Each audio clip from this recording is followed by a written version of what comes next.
நீங்க சொல்லும் போதே அவரை காபந்து முதலமைச்சர் சொல்லியாச்சு. அதிகாரம் இல்லாத ஒருத்தர் தான் நம்ம காபந்து முதலமைச்சர் சொல்றோம்.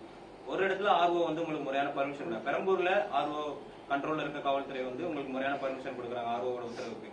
குளத்தூர்ல கொடுக்க மாட்டேங்கிறான்னு சொல்றது முரணா இல்லையா? ஒரு தொகுதியில ஒரு ஆர்வம் கொடுக்குறாங்க, தேர்தல் ஆணைய கட்டுப்பாட்டுல இருக்க ஒரு ஆர்வம் வந்து கொடுக்குறாரு, இன்னொரு தொகுதியில கொடுக்க மாட்டேங்கிறது முரணா இல்லையா? இல்ல, அதுதான் நான் திருப்பி சொல்றேன். ஆர்வ பர்மிஷன் கொடுத்தாலும் லாண்ட் ஆர்டர் வந்து அந்த காவல்துறை கிட்ட இருக்கு. என்ஓசிங்கிறது காவல்துறை தான் கொடுக்குறாங்க. நான் அந்த காவல்துறை வந்து இன்னும் மு க ஸ்டாலின் சார் சிஎம் இருக்கும் பொழுது என்ன யார் யாரெல்லாம் அப்பாயின்மெண்ட் பண்ணப்பட்டாங்களோ அவங்களே தான் கண்டினியூ ஆறாங்க. சேம் அதே தான், அதே டிஜிபி, அதே போலீஸ் கமிஷனர், அதே தான் கண்டினியூ ஆயிட்டு இருக்காங்க. அப்ப சுழற்சி அடிப்படையில் மாற்றக்கூடியது ஒரு இயற்கையாவே நடக்கும். இன்னும் தமிழ்நாட்டில் அது நடக்கல. அது நாளைக்கு நாங்க வந்து கடுமையா வலியுறுத்துவோம். இந்த கொளத்தூர்ல இந்நேரம் மக்களுக்கு பல்வேறு பிரச்சனைகள் இந்நேரம் நடந்திருக்கும். அங்க நான் ஸ்பாட்ல இருந்தேன், நான் அந்த வேன்குள்ள இருந்தேன்.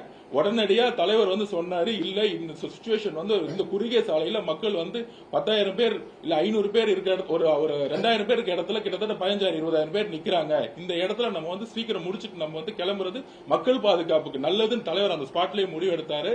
அததான் நாங்க வந்து இமீடியட்டா முடிச்சுட்டு நாங்க வந்து அவர் வீட்டுக்கு போனாரு. இந்த மாதிரி சந்தர்ப்பங்கள் இருந்தா தமிழ்நாடு முழுசு பிரச்சாரம் பண்றதுல பல்வேறு சிக்கல்கள் வரும். இதை கடுமையாக நாங்கள் வந்து நாளைக்கு வந்து முறையிடுவோம். ஏன்னா ஆல்ரெடி முதலமைச்சர் மு க ஸ்டாலினால் அப்பாயின்மெண்ட் பண்ணப்பட்டவங்க இன்னைக்கும் அந்த பதவியில் உட்கார்ந்துட்டு அந்த விசுவாசம் வந்து எலெக்ஷன் கமிஷன்ல காமிக்காம இன்னைக்கும் அந்த வீட்டுக்கு தான் அவர் காமிச்சிட்டு இருக்காங்க. அதுதான் நாங்க பதிவு பண்றோம். முடியாம போனதுக்கு திட்டமிட்ட சதி முதல்வர் பண்ணதா வந்து நீங்க சொல்றீங்க கரெக்டா? கண்டிப்பா தன்னுடைய தொகுதிக்கு வரக்கூடாதுன்னு அவர் வந்து தன்னுடைய தொகுதி அவருக்கு வந்து தெரியும். இன்னைக்கு அவர் ரோட் ஷோ பண்ணாரு, எந்த மக்கள் செட்டில்வாக்கும் இல்ல. நீங்களே பாத்திருப்பீங்க வீடியோல. ஒரு 20 பவுன்சர் சுத்தி இருக்கிறாங்க, போலீஸ் ஆபீசர் மட்டும்தான் இருக்க, மக்கள் கிடையாது. ஆனால் ஒரு மக்கள் சக்தி வாய்ந்ததா ஒரு தலைவர் வரும்பொழுது அவர் உள்ள விடக்கூடாது. எப்பயுமே காம்படிஷன்ல தனியா நின்று யாருமே காம்படிஷன் இல்லாம ஜெயிச்சிட்டு இருக்காரு. இன்னைக்கு ஒரு காம்படிஷன் வரும்போது அந்த போட்டியே வரக்கூடாது, தொகுதிக்குள்ளே வரக்கூடாதுன்னு சொல்லிட்டு காவல்துறையை வந்து அவர் பாட்டு எந்த வித வேலை செய்ய விடாம நிப்பாட்டி இருக்கிறாரு. அதுதான் நீங்களே இன்னைக்கு வீடியோ நீங்க தான் ப்ரூஃப். ஏன்னா எல்லா மீடியாவும் கூட சேர்ந்தே வந்தாங்க, வேன் பின்னாடியே வந்தாங்க, வேன் முன்னாடியே வந்தாங்க. பெரம்பூர்ல எந்த அளவுக்கு காவல்துறை ஒரு பக்காவா பிளான் பண்ணி அந்த பிரச்சாரத்துக்கு எங்களுக்கு சப்போர்ட் பண்ணாங்க. நாங்களும் அவங்களுக்கு என்னெல்லாம் தேவையோ அன்னைக்கு சப்போர்ட் பண்ணோம். இன்னைக்கு பெரம்பூர்ல நாங்க எந்த கட்சிக்காரங்களும் கூப்பிடவே இல்லை. நீங்க மாவட்ட செயலாளர் கேளுங்க, எந்த விதமான கட்சிக்காரங்களும் நாங்க அழைக்கவே இல்லை. இயற்கையா அந்த மக்கள் கூட்டம் தான் வந்தாரு, பேசினார், கிளம்பிட்டார். ஏன்னா எங்களுடைய பிரச்சாரம்ங்கிறது அவர் வந்து அந்த தொகுதியில் நின்று அந்த மக்கள் கிட்ட பேசி கூட்டத்தை கூட்டணும்னு எங்களுக்கு அவசியம் கிடையாது.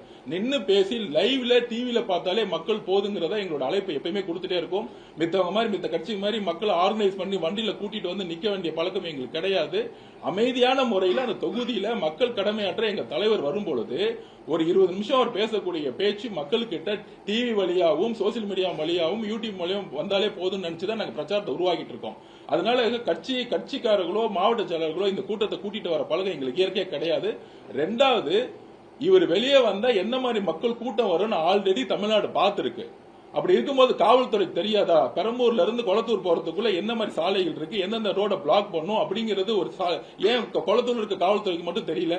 இதுதான் சூழ்ச்சிங்கிற. இன்னைக்கு ஏதாவது இன்சிடென்ட் நடந்துருந்துச்சுன்னா உடனே திருப்பி வந்து விஜய் வந்து கொலை செஞ்சுட்டாரு, அவருக்கு வந்து வழி நடத்தல, கட்சி நடத்தல. காவல்துறை இன்றைக்கும் அவர் போட்ட கமிஷனர் தான், அவர் போட்ட கமிஷனர் தான் இருக்கிறார்.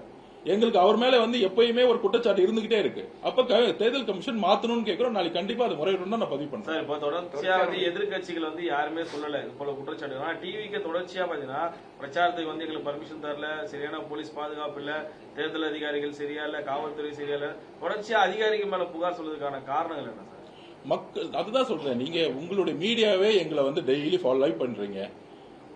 மித்த கட்சி கூட்டம் வந்து ஆர்கனைஸ் பண்ணி கூட்டிட்டு வர்றது, காசு கொடுத்து கூட்டிட்டு வர்றது, ஒரு எழுச்சியான கூட்டங்கிறது ஒரு இடத்துல 10,000 பேர் நிக்கணும்னா அங்க 50,000 பேர் எழுச்சியா வந்தாங்கன்னா அந்த ரோட பிளாக் பண்ணி ஒரு இடம் ஃபில் ஆயிருச்சுன்னு வச்சுக்கோங்க. ஒரு ரோட்ல 10,000 பேர் தான் நிக்க முடியும் அப்படின்னா 10,000 பேருக்கு மேல ரோட பிளாக் பண்ணி அவங்களை டைவர்ட் பண்ணி விடணும். அதை வந்து நாங்க செய்ய முடியாது. நாங்க என்ன செய்ய முடியும்னா யாருமே கூப்பிடுறது இல்ல. நாங்க வந்து மித்த கட்சிக்காரங்க பக்கத்து தொகுதியில இருந்து கூட்டிட்டு வருவாங்க, 300 ரூபாய் கொடுத்து கூட்டிட்டு வருவாங்க. நீங்க அதிமுக கட்சியா இருக்கட்டும், திமுக கட்சியா இருக்கட்டும், எல்லாருமே காசு கொடுத்து கூட்டிட்டு வருவாங்க. இயற்கையா எழுச்சியா யாரும் ஓடி வந்து எந்த தலைவர்களுடைய பேச்சு கேட்கறது இன்னைக்கு இல்ல. இன்றைக்கு வரக்கூடிய எழுச்சி உங்களுடைய மீடியா, எல்லா மீடியாவும் ஏன் வந்து தலைவருடைய லைவ் வந்து டெலிகாஸ்ட் பண்றீங்க? ஏன்னா இது இயற்கையா வந்து மக்களுடைய ஒரு கூட்டம் வராங்க பாக்குறதுக்கு, அவங்களுக்கு பேசுறது கேட்க வராங்க. அப்ப வரும்பொழுது அந்த கூட்டத்துக்கு பர்மிஷன் கொடுக்க கூடாதுன்னு நினைக்கிறாங்க. அப்படியே வந்தாலும் 10,000 பேர் இருக்க இடத்துல 50,000 பேர் வந்து அவங்களுக்குள்ள பிரச்சனை ஏற்படுத்தி அந்த கூட்டத்தை முடக்கணும்னு நினைக்கிறாங்க. மக்களுடைய பாதுகாப்புக்கே சேலஞ்ச் ஆனாலும் பரவாயில்ல நினைக்கிறது தான் ஒரு அரசியல் முதுச்சேற்ற தன்மைங்கிறத நாங்க பதிவு பண்ணிட்டே இருக்கிறோம். இன்னும் 21 நாள் தான் இருக்குது. இன்னும் எப்படி தமிழகம் முழுக்க கவர் பண்ண போறீங்க? அதுக்கு ஏதாவது பிளான் இருக்கா? இல்ல, அதுதான் முதல் சொல்றேன். நாளே இவ்வளவு இடையூறுகள் இருக்கு. இதுதான் சொல்றேன். எங்களுக்கு தலைவர் வந்து தமிழ்நாடு முழுசும் போறதுக்கான எல்லா டூர் ப்ரோக்ராம் போட்டாச்சு. பர்மிஷன்ஸ் கொடுத்துட்டு இருக்காங்க. பர்மிஷன்ஸ் போயிட்டு இருக்கு. இப்ப பர்மிஷன் கேட்டா ஆப்ல கேட்டா தலைவர் வந்து தேர்தல் கமிஷனை பார்த்துட்டு வந்த பிறகு பர்மிஷன் கொடுக்க ஆரம்பிக்கிறாங்க. ஆனா பர்மிஷன் கொடுக்கிற இடத்துல நான் திருப்பி சொல்றேன், நான் காவல்துறை வந்து நாங்க குற்றம் சாட்ட சொல்லணும் ஒட்டுமொத்தமா சொல்லல. பெரம்பூர் ரொம்ப நல்லா பண்ணிருந்தாங்க. ஏன் வில்லிவாக்கத்துல கூட வந்து நல்லா ஆர்கனைஸ் பண்ணிருந்தா மாவட்டத்தில் ரிப்போர்ட் கொடுத்தாரு. ஆனால் கொளத்தூர்ல 0%. கொளத்தூர்ல சாலைகளை வந்து எந்த விதமான பிளானும் பண்ணல. அப்படி இருக்கும் பொழுது ஒவ்வொரு இடம் போகும்போது மக்கள் பாதுகாப்புக்கு ஒரு அச்சுறுத்தல் ஏற்பட்டா நாங்க உடனே கேம்பெயினை முடிக்க வேண்டிய எங்களுக்கு ஒரு ஜனநாயக கடமை இருக்கு. மக்கள் மேல எங்களுக்கு அன்பு இருக்கு. அது இனிமேல் நடக்கக்கூடாதுங்க. நாளை காலையில போய் முறையிடுவோம். கண்டிப்பா நல்லது நடக்கும் நினைக்கிறேன். முக்கியமா போலீஸ் ஆபீசர் மாற்றணுங்கிற கோரிக்கையை நாங்க கடுமையா அழுத்தம் கொடுப்போங்கிறது எங்களுடைய கோரிக்கை. கரூர் விவகாரம் வந்து சிபிஐல விசாரணை போயிட்டு இருக்கும் போது நீங்க செந்தில் பாலாஜி தான் இதை பண்ணாருன்னு சொல்றீங்க. மீண்டும் அது போல பண்ண போறாங்க. விசாரணை போயிட்டு இருக்கும் நம்ம ஒருத்தர் மேல குற்றச்சாட்டு சொல்ல முடியாது. விசாரணை போயிட்டு எங்களுடைய குற்றச்சாட்டுகள் வந்து எப்படி வேணா நாங்க சொல்லலாம். விஜய் அவர்கள் வந்து சிபிஐல வச்சிருக்காரு. செந்தில் பாலாஜி தான் காரணம். அவர் என்ன குற்றச்சாட்டு வச்சிருக்கோம்? நான் என்னுடைய தனிப்பட்ட முறையில் என்னுடைய குற்றச்சாட்டு நான் வச்சிருக்கேன். என்னுடைய ஸ்டேட்மெண்ட்ல நான் வந்து அவர் மேல குற்றச்சாட்டு நான் வச்சிருக்கேன். அதுக்காக என்கொயரி போயிருக்கு. அதனாலதான் சிபிஐ அவரை கூப்பிட்டு விசாரிச்சாங்க. சார், இப்போ கொளத்தூர்ல வந்து முதல்வர் அளவுக்கு கூட்டம் வரல, எங்களுக்கு தான் நிறைய கூட்டம் வந்துச்சு அந்த மாதிரி சொல்றீங்க. மக்கள் கூட்டம் நீங்க லைவ் சரியா பாக்கலன்னு நினைக்கிறேன். ரெண்டு பக்கமுமே ஆயிரக்கணக்கான மக்கள் வரவேற்கிற காட்சி இருக்குது. நீங்க தாவேக்கா கூட தான் கூட்டம் அதிகமா இருக்கு, நிறைய கற்பனையில பேசுற மாதிரி இருக்குது. நீங்க தயவு செஞ்சு திருப்பி லைவ் பாருங்க. நான் ஒன்னே ஒண்ணு சொல்றேன். நான் ஒன்னே ஒண்ணு சொல்றேன். யாருக்கு கூட்டம் அதிகமா வருது?